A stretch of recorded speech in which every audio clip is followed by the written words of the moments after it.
I hit this issue today, and here is the quick fix that solved it. If you're looking to disable two-factor authentication on Magento, follow these steps to make the process smooth.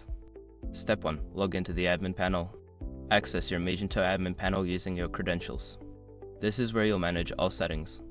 Step 2. Navigate to Stores. Once logged in, go to the left sidebar and click on Stores. This will take you to the configuration settings. Step 3. Access configuration settings. In the Store section, find and click on Configuration. This is where you can adjust various settings for your store. Step 4. Find two-factor authentication. Scroll down to the Advanced section and click on Admin. Here, you will see the option for two-factor authentication. Step 5. Disable two-factor authentication. Change the setting for two-factor authentication to note and save your changes. This will disable the feature. Keep in mind that disabling this feature can reduce your account security, so only do this if absolutely necessary. If you run into any issues, double check that you saved your changes properly. I hope this guide helps you navigate through the process easily.